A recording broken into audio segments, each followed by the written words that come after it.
Good morning students. आज हम लोग पढ़ेंगे structure of atom, class 11th chemistry का चैप्टर 2।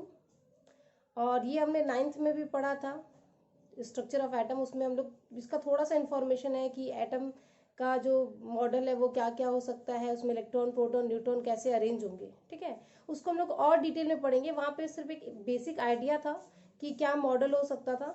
ठीक है, और यहाँ पे हम लोग क्या करेंगे, उसका पूरा बेसिक स्ट्रक्चर देखेंगे, उसका जो एक्चुअल अरेंजमेंट है वो देखेंगे। ठीक है, उसमें हम लोग ये देखे थे 9th में कि आपके पास एटॉमिक के तीन मॉडल्स हैं। ठीक है, Rutherford model, J Thomson model and Bohr's model. J Thomson models का मतलब क्या है, उसमें वो क्या बताता है कि mass of the atom is equally distributed all over the atom. ठीक है, एटम जो है उसका जो मास है वो पूरे एटम में इक्वली यूनिफॉर्मली डिस्ट्रीब्यूटेड है। ठीक है, फिर ये फेल हो गया और उसके बाद सेकेंड मॉडल आपका आया रदरफोर्ड मॉडल, और उसमें हम लोग को पता चला कि एटम के अंदर एक न्यूक्लियस होता है। ठीक है, तो एटम का जो मोस्ट ऑफ द मास है वो न्यूक्लियस में कॉन्सेंट्रेटेड होता है। ठीक है, और जो ये जो मास है वो किसकी वजह से है, वो प्रोटॉन की वजह से है। ठीक है, और प्रोटॉन्स न्यूक्लियस में होते हैं, इसलिए इसका पूरा मास कहाँ पे है, न्यूक्लियस में है।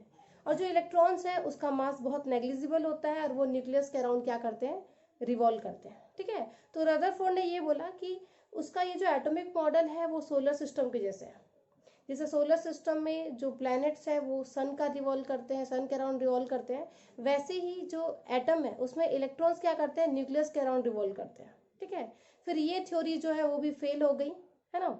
उसके बाद आपकी नेक्स्ट थ्योरी आई बोर्स मॉडल, है ना। और बोर्स मॉडल जो है वो कुछ हद तक सही था हाइड्रोजन के लिए। ठीक है, तो उसके अकॉर्डिंग क्या था कि जो इलेक्ट्रॉन्स होते हैं उनकी एनर्जी फिक्स्ड होती है। ठीक है, और वो क्या करते हैं, एक फिक्स्ड ऑर्बिट में न्यूक्लियस के अराउंड रिवॉल्व करते हैं। फिक्स्ड ऑर्बिट का मतलब ये है कि जो ऑर्बिट है उसका रेडियस और उसकी एनर्जी फिक्स्ड है। ठीक है, तो यहाँ पे इलेक्ट्रॉन की एनर्जी फिक्स्ड होती है until it make a transition from one level to another level. ठीक है, जब तक वो किसी ऑर्बिट को चेंज नहीं करता है तब तक उसकी एनर्जी क्या होती है, कांस्टेंट होती है। तो ये सारी चीजें हमने 9th में पढ़ चुकी है। ठीक है, यहाँ पर सिर्फ आपको एटॉमिक का जो एटम्स का जो मॉडल है वो बताया गया है। अब इस चैप्टर में हम लोग ये पढ़ेंगे कि जो मॉडल है, जो बोर्स मॉडल है और उसके बाद के जितने भी मॉडल्स हैं, है ना, उनका जो बेसिक थ्योरी, जो बेसिक कॉन्सेप्ट है वो कहाँ से आया। ठीक है, जैसे बोर ने बोल दिया कि एनर्जी फिक्स्ड है, तो एनर्जी फिक्स होने के लिए उसके पास कोई कॉन्सेप्ट होगा, कोई एक्सपेरिमेंट होगा, तो वो सारी चीजें हम लोग इस चैप्टर में पढ़ेंगे। ठीक है, उसके बाद बोर्स मॉडल भी आप देखोगे कि वो भी क्या हो जाता है, फेल हो जाता है। उसके बाद जो क्वांटम मैकेनिकल थ्योरी आती है वहाँ पे ऑर्बिट्स की जगह ऑर्बिटल्स आ जाते हैं। और उसके बाद हम लोग को ये देखना है कि एटम जो है उसके अंदर सेल्स होता है, सेल्स के अंदर ऑर्बिटल्स होता है और ऑर्बिटल्स के अंदर इलेक्ट्रॉन्स होता है। तो ऐसी बहुत सारी चीजें हैं जो नई है इस चैप्टर में। ठीक है, तो स्टार्ट करते हैं चैप्टर। देखो, रदरफोर्ड मॉडल और बाकी के मॉडल्स इस चैप्टर में थे, लेकिन जब 30% सिलेबस रिड्यूस हुआ तो वो सारी चीजें हट गई है। तो यहाँ पे हम लोग स्टार्ट करेंगे बोर्स मॉडल से। ठीक है, और बोर का जो मॉडल है, ठीक है, उसके पहले बहुत सारे न्यू कॉन्सेप्ट आए। रदरफोर्ड और बोर्स मॉडल में बहुत ज्यादा टाइम का गैप था। तो रदरफोर्ड जब आया था तब हम लोग को एटम के बारे में उतना नहीं पता था। ठीक है, और बहुत सारे वहां पर डिस्कवरीज भी नहीं हुई थी। लेकिन जब बोर आया, बोर्स मॉडल जब आया, तो उसके पहले हमारे पास बहुत सारे नए कॉन्सेप्ट थे जिसकी हेल्प से बोर मॉडल क्या हुआ, रदरफोर्ड से ज्यादा अच्छा था और इम्प्रूव था। ठीक है, तो वो कौन कौन से कॉन्सेप्ट है जिसकी वजह से बोर मॉडल फॉर्म हुआ, वो कॉन्सेप्ट देखते हैं। ठीक है, तो उसके पहले हमारे पास दो कॉन्सेप्ट आए। एक तो है dual behaviour of light and second atomic spectrum.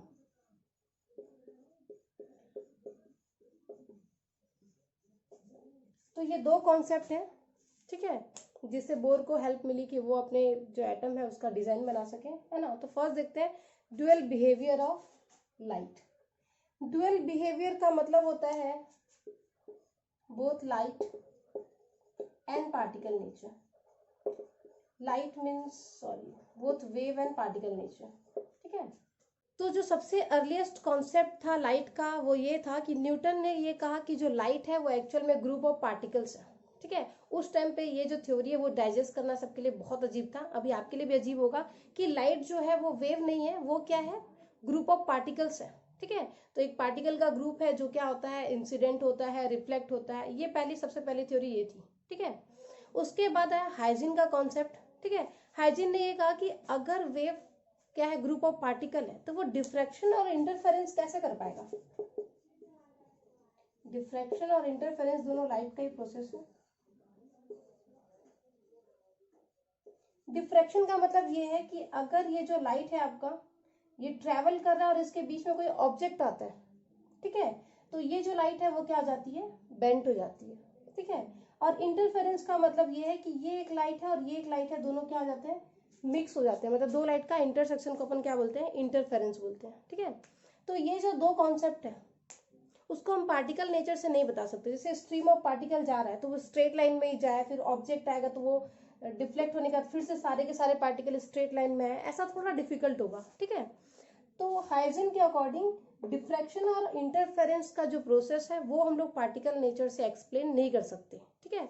तो उसने ये कहा कि लाइट का जो नेचर है वो पार्टिकल नहीं है, वो नेचर जो है वो क्या है, वेव है। तो पूरे 16th 17th और 18th सेंचुरी में इसका पूरा आपका डिबेट हुआ साइंटिस्ट के बीच में कि ये वेव नेचर होगा या पार्टिकल नेचर होगा, क्योंकि बहुत सारे ऐसे एक्सपेरिमेंट थे जो वेव नेचर से एक्सप्लेन हो रहे थे, ऐसे एक्सपेरिमेंट भी थे जो पार्टिकल नेचर से एक्सप्लेन हो रहे थे, ठीक है। तो साइंटिस्ट के बीच में क्या होगा, थोड़ी सी कंट्रोवर्सी होगी कि ये वेव में डालें इसको या फिर इसको हम लोग पार्टिकल नेचर में डालें, ठीक है। उसके बाद है आपका मैक्सवेल, ठीक है। मैक्सवेल ने ये कहा कि light shows both wave and particle nature, ठीक है। उसने कहा कि लाइट का जो नेचर होता है वो डुअल बिहेवियर होता है। डुअल बिहेवियर होता है मतलब उसमें पार्टिकल नेचर भी होता है एज वेल एज उसमें वेव नेचर भी होता है, ठीक है। So before going to the dual behaviour of light, first will see what is wave. जब मैं बोलूँ वेव तो आपके दिमाग में आता है कि ऐसा कुछ मूवमेंट होगा अप एंड डाउन वाला, ठीक है। जैसे आप एग्जांपल के लिए ले लो कि एक स्टैंड स्टिल वाटर है, ठीक है, पॉन्ड है एक, उसमें आप एक छोटा सा पत्थर फेंक दो, क्या होगा, वहां पे वेव्स जनरेट होंगी, ठीक है। तो वेव्स जो है वो जनरेट होती है पॉइंट ऑफ डिस्टर्बेंस से। एक क्वाइट वाटर था, उसमें अगर आप पत्थर फेंकोगे तो वहां पर क्या होगा, थोड़ा सा डिस्टर्बेंस होगा, इसीलिए वहां पे क्या होती है, वेव जनरेट हो रही है, ठीक है। तो वेव जनरेट होती है कहाँ से, originates from point of disturbance,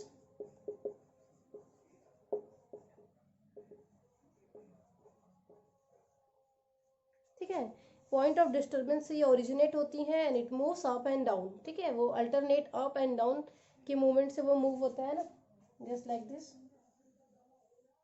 ठीक है। एक बार ऊपर जाएगा एक बार नीचे जाएगा। ये जो इसका मैक्सिमम अपवर्ड डिस्प्लेसमेंट है, ठीक है, अगर मैं यहाँ से देखूं, ठीक है, तो ये जो इसका मैक्सिमम अपवर्ड डिस्प्लेसमेंट है इसको हम बोलते हैं क्रेस्ट, और जो डाउनवर्ड इसका जो डेप्थ होगा इसको हम बोलते हैं ट्रफ, ठीक है। तो इसकी जो हाइट होगी वेव की उसको हम बोलते हैं क्रेस्ट, और इसका जो डेप्थ होगा उसको हम लोग क्या बोलते हैं, ट्रफ बोलते हैं, ठीक है। तो मैं वेव को क्या बोल सकती हूँ, वेव क्या होगा, वेव क्या है, वो हमेशा अप एंड डाउन के फॉर्म में प्रोपगेट होता है ना, और इसमें अल्टरनेट क्या होता है, क्रस्ट और ट्रफ्स होते हैं, ठीक है। ये मूव करेगा कैसे, अप एंड डाउन के फॉर्म में, और इसमें अल्टरनेट क्रस्ट और ट्रफ होंगे, ठीक है। It originates from point of disturbance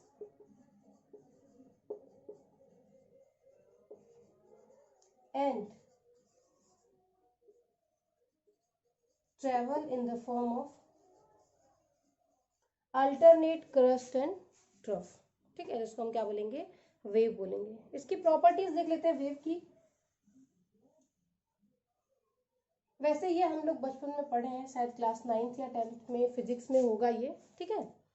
इसमें क्या क्या चीज हम लोग जो है वो मेजर कर सकते हैं। एक तो आपका हो गया wave length, it is denoted by lambda, ठीक है। अगर ये आपका वेव है तो इसके अल्टरनेट, इसके या तो कॉन्जिक्यूटिव क्रस्ट का आप डिस्टेंस निकाल लो और कॉन्जिक्यूटिव आप ट्रफ का डिस्टेंस निकाल लो, ठीक है। यहां से यहां तक का जो डिस्टेंस होगा इसको हम लोग क्या बोलेंगे, वेवलेंथ, या फिर यहां से यहां तक का डिस्टेंस, ठीक है। वेवलेंथ क्या है, distance between two consecutive crust और ट्रफ, ठीक है। इसको अपन क्या बोलेंगे, वेवलेंथ बोलेंगे। और इसका यूनिट क्या होगा वेवलेंथ का, वैसे ही तो इसके नेम से ही लग रहा है लेंथ है, तो इसका यूनिट होगा सेंटीमीटर और मीटर में। ठीक है, इसका यूनिट या तो सेंटीमीटर में होगा या फिर किस में होगा, मीटर में होगा। सेकेंड अपन देखते हैं फ्रीक्वेंसी।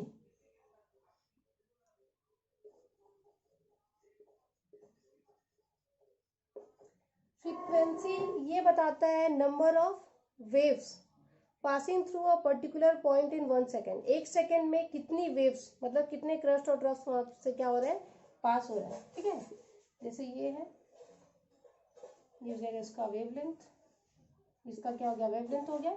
अब जैसे मैं देखो ये वेव्स जो है पास हो रही है, ठीक है, आप कहीं पर भी एक पॉइंट बना लो और यहाँ पे आप काउंट कर लो कि एक बार में इसका कितना पेयर जो है, 1 सेकेंड में कितना पेयर इसका पास हो रहा है। ठीक है, तो उसको अपन क्या बोलेंगे, frequency, number of waves passing through a point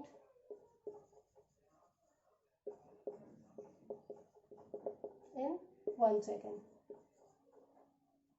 ठीक है, अब देख लो अगर वेवलेंथ लॉन्ग है, ठीक है, अगर वेवलेंथ क्या है, लॉन्ग है, तो उसमें से कम वेव्स पास हो पाएंगी। अगर वेवलेंथ क्या है, शॉर्ट है, तो ज्यादा वेव्स वहां से क्या होंगी, पास होंगी। इसका मतलब वेवलेंथ और फ्रीक्वेंसी जो है वो एक दूसरे के इनवर्सली प्रोपोर्शनल है। ठीक है, जैसे आप दो वेव ले लो, एक ये ले लो और एक ये वाली ले लो। ठीक है, ऑब्वियस सी बात है, ये छोटी छोटी वेव्स है, मतलब 1 सेकेंड में एक पॉइंट में बहुत सारी वेव्स पास हो जाएंगी और ये लॉन्गर वेव्स हैं। ठीक है, तो यहाँ पर क्या होगा, 1 सेकेंड में नंबर ऑफ वेव्स क्या होंगी, कम पास होंगी। तो इसका वेवलेंथ ज्यादा है, फ्रीक्वेंसी कम है, इसकी फ्रीक्वेंसी ज्यादा है, वेवलेंथ कम है। ठीक है, इसका यूनिट होता है हर्ट्ज और पर सेकेंड। ठीक है, इसका यूनिट क्या होगा, हर्ट्ज बोल सकते हैं या फिर क्या बोल सकते हैं, पर सेकेंड बोल सकते हैं। ठीक है, second inverse.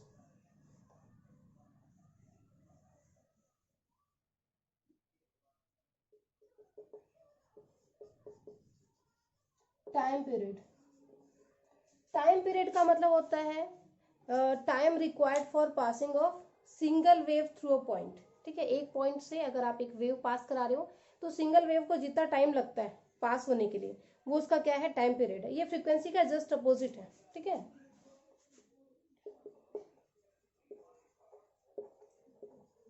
Required for passing of wave through a point. ठीक है, इसको अपन डिनोट करते हैं टी से। ठीक है, फ्रीक्वेंसी को हम लोग डिनोट करते हैं न्यू से, ये मैं बताना भूल गई थी। फ्रीक्वेंसी को हम लोग डिनोट करते हैं न्यू से, टाइम पीरियड को डिनोट करते हैं टी से। तो मैं ये लिख सकती हूँ new is equal to 1/t। ठीक है, न्यू इज इक्वल टू क्या हो जाएगा, 1/t हो जाएगा। Next, wave number. Wave number ये बताता है कि 1 सेंटीमीटर में कितनी वेव्स होंगी। ठीक है, ये बता रहा है 1 सेंटीमीटर में कितनी वेव्स होंगी, मतलब ये वेव लेंथ का जस्ट अपोजिट है। ठीक है,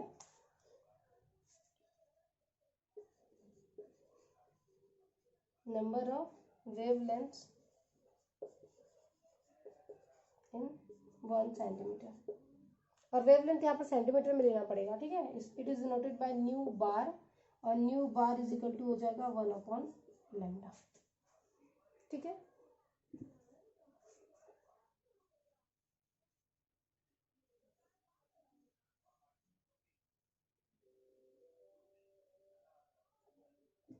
वेलोसिटी ये बताता है डिस्टेंस ट्रेवल्ड बाय वेव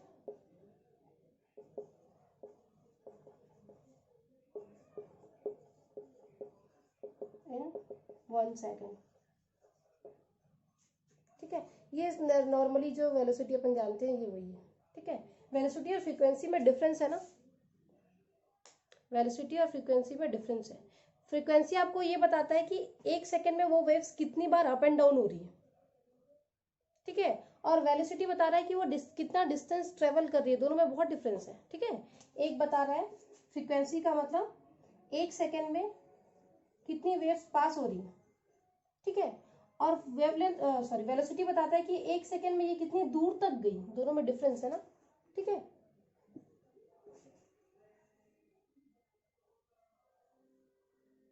अब ये तो हो गया वेव। ठीक है। मैक्सवेल ने क्या कहा कि जो आपका जो लाइट है ना, उसमें वेव नेचर भी होता है और उसमें पार्टिकल नेचर भी होता है। और उसने ये कहा कि जो वेव है वो इलेक्ट्रोमैग्नेटिक वेव है। Light is a electromagnetic wave. Electromagnetic wave का मतलब होता है, देखो यहाँ पर दो टर्म आ रहे हैं, इलेक्ट्रिक एंड मैग्नेटिक। इसका मतलब ये है कि it consist of both electric waves and magnetic waves. ठीक है, मतलब इलेक्ट्रिक फील्ड और मैग्नेटिक फील्ड दोनों है ना, और वो दोनों एक दूसरे के परपेंडिकुलर है। ठीक है, इलेक्ट्रोमैग्नेटिक वेव्स का मतलब है इट कंसिस्ट ऑफ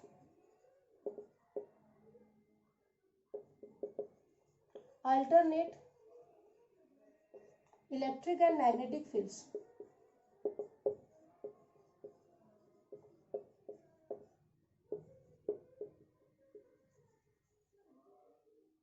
ठीक है, और ये जो इलेक्ट्रिक और मैग्नेटिक फील्ड की वेव्स हैं वो एक दूसरे के परपेंडिकुलर है and perpendicular to the direction of propagation. तो देखो अल्टरनेट इलेक्ट्रिक और मैग्नेटिक फील्ड का मतलब क्या है, देखो सपोज ये एक्स एक्सिस है, ये क्या है, वाई एक्सिस है। ठीक है, इलेक्ट्रिक फील्ड का अगर वाइब्रेशन वाई एक्सिस में है, वाई एक्सिस में है मतलब ये वाई एक्सिस अगर क्या है, अपवर्ड है, तो ये क्या होगा, एक बार अपवर्ड जा रहा है, एक बार डाउनवर्ड, एक बार अपवर्ड, एक बार डाउनवर्ड। तो इसका वाइब्रेशन कौन से एक्सिस में है, वाई एक्सिस में। ठीक है, ये मूव एक्स एक्सिस में कर रहा है, लेकिन वाइब्रेट जो हो रहा है वो वाई एक्सिस में। एक बार ये पॉजिटिव वाई में जा रहा है, एक बार ये नेगेटिव वाई में जा रहा है, लेकिन इसका जो डायरेक्शन ऑफ प्रोपोगेशन है वो कौन सा एक्सिस है, वो एक्स एक्सिस है। अगर मैं लिखूं ये सपोज इलेक्ट्रिक फील्ड है, अब आप यहाँ पर मैग्नेटिक फील्ड ले लो। सपोज मैग्नेटिक फील्ड का वाइब्रेशन जो है यहाँ पर क्या होगा, जेड एक्सिस होगा। ऐसा है ये एक्सिस, एक ऐसा है और एक क्या है, ऐसा है। तो ये किधर जाएगा, एक बार पॉजिटिव जेड, नेगेटिव जेड, फिर पॉजिटिव, फिर नेगेटिव। ठीक है, इलेक्ट्रिक फील्ड का वाइब्रेशन ऐसा था ऊपर नीचे, मैग्नेटिक फील्ड का ऐसा है अगल बगल, लेकिन दोनों का जो डायरेक्शन ऑफ प्रोपगेशन है वो अल्टीमेटली मूव किस साइड पे कर रहे हैं, एक्स एक्सिस पे मूव कर रहे हैं। ठीक है, तो मैं ये बोल सकती हूँ electric field and magnetic field are perpendicular to each other and perpendicular to the direction of motion. ठीक है, एक का वाइब्रेशन वाई एक्सिस में है, एक का वाइब्रेशन जेड एक्सिस में है, और दोनों का प्रोपगेशन किस साइड पे है, एक्स एक्सिस में। ठीक है, तो इसको अपन बोलेंगे इलेक्ट्रोमैग्नेटिक वेव। अब इसकी प्रॉपर्टीज क्या है, देखो स्पीड ऑफ इलेक्ट्रोमैग्नेटिक वेव्स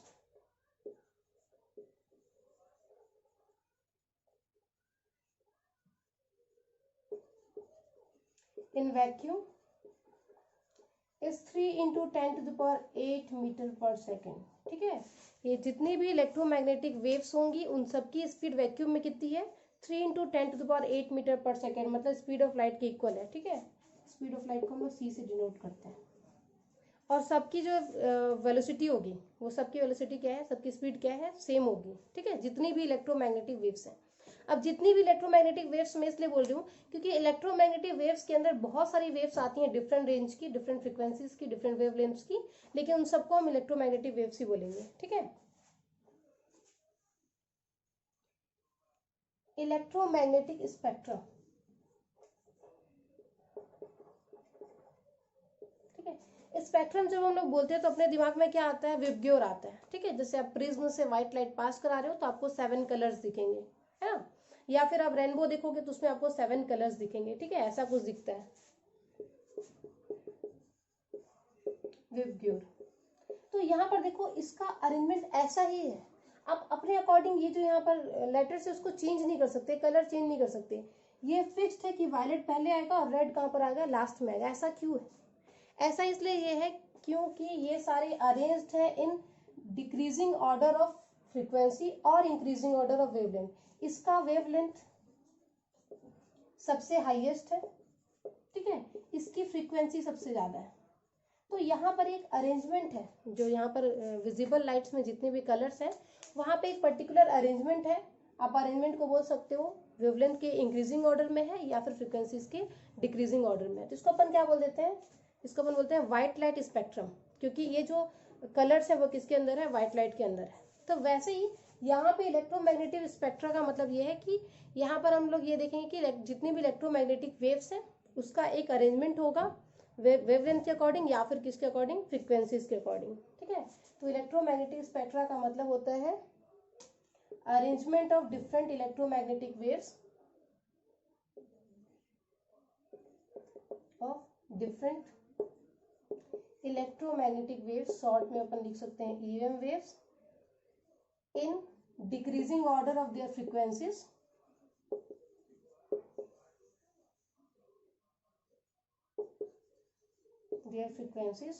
अभी मैं बताई थी कि फ्रीक्वेंसी और वेवलेंथ एक दूसरे के इनवर्सली प्रोपोर्शनल है, तो अगर लिखा हुआ है in decreasing order of their frequency, मतलब आप बोल सकते हो और in increasing order of their wavelength. ठीक है, तो एक इलेक्ट्रोमैग्नेटिक स्पेक्ट्रम है, इसका अपन लिख लेते हैं कि कौन कौन सी यहाँ पर है frequencies.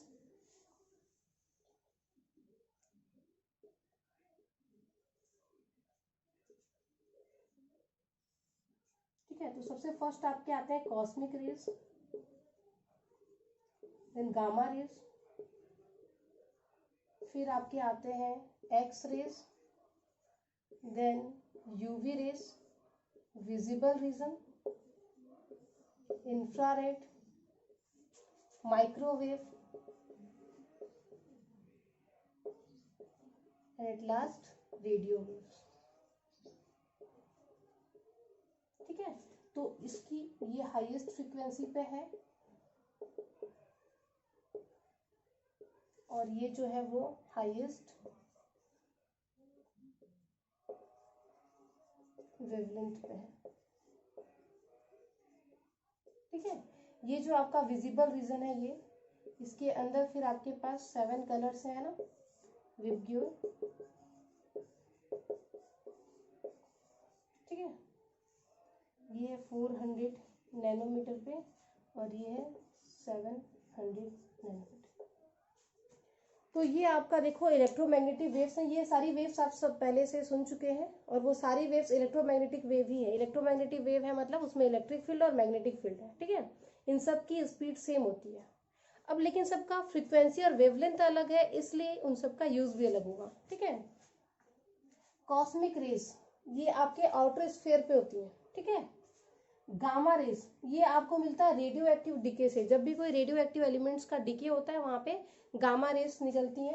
X raise, x raise तब फॉर्म होंगी जब आप हाई स्पीड इलेक्ट्रॉन को क्या करते हो, मेटल सरफेस पे कोलाइड करवाते हो, बॉम्बार्डमिंग करवाते हो। ठीक है, कोई हाई स्पीड इलेक्ट्रॉन अगर मेटल सरफेस को स्ट्राइक करता है तो वहां से एक्स रेज निकलती है और एक्सरे का यूज आपको पता है ना। यूवी रेज अल्ट्रावायलेट रेज है। उसके बाद आपका आता है विजिबल रीजन। सिर्फ ये वाला जो रीजन है वो विजिबल है हम लोग को, बाकी कोई सा भी रीजन आप देख नहीं सकते हो, इसको नेम दे दिया अपन विजिबल रीजन। ठीक है, नेक्स्ट आपका आता है इंफ्रारेड।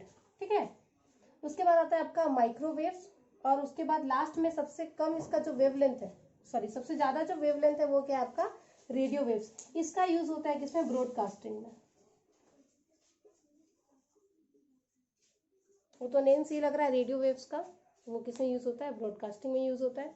तो ये सारे जो रेडिएशंस है ये सब किस में आते हैं, इलेक्ट्रोमैग्नेटिक वेव्स में आते हैं। ठीक है, तो हाइजिन का सॉरी मैक्सवेल का ये कहना है कि जो लाइट होता है उसमें ड्यूअल बिहेवियर होगा, एक तो उसका इलेक्ट्रोमैग्नेटिक वेव नेचर है, दूसरा क्या है उसका पार्टिकल नेचर है।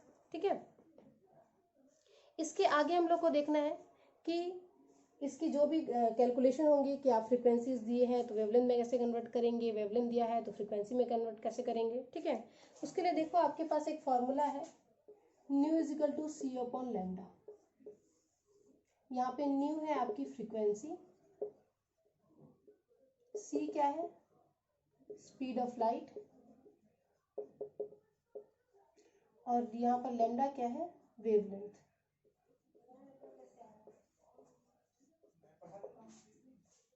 तो आपको पता है कि जो विजिबल रीजन है उसका मैं यहाँ पर रेंज बताई थी 400 नैनोमीटर टू 750 नैनोमीटर। सपोज आपको इसको लिखना है फ्रीक्वेंसी के टर्म में, तो आप इसको लिख सकते हो nu equal to 3 × 10⁸ divided upon 400 nanometre means 10⁻⁹, ये जगह 3 × 10⁹ + 8 कितना हो गया 17 ऑन 400 इजिकल टू 3 × 10⁻, ये हो जाएगा 15/4। आप इसको लिख सकते हो 0.75 × 10⁻15 और ये हो जाएगा 7.5 × 10⁻14 हर्ट्ज। ठीक है, वैसे आप इस वाले को भी कन्वर्ट कर लो, न्यू इजिकल टू जाएगा 3 into 10 to the power 8 divided by 750 10 to the power -9 3 into 10 to the power 17 750, या फिर इसको अपन कर सकते हैं 3 इंटू 10 टू द पावर 16/75, और जब आप इसको सॉल्व करोगे तो आंसर आएगा 4 into 10 to the power 14 hertz. ठीक है, तो ये हम लोग कन्वर्ट कर सकते हैं, किसी का भी फ्रीक्वेंसी गिवन है तो वेवलेंथ में, या फिर वेवलेंथ गिवन है तो फ्रीक्वेंसी में। ठीक है, इसके आगे का टॉपिक हम लोग कल करेंगे। Okay, thank you class.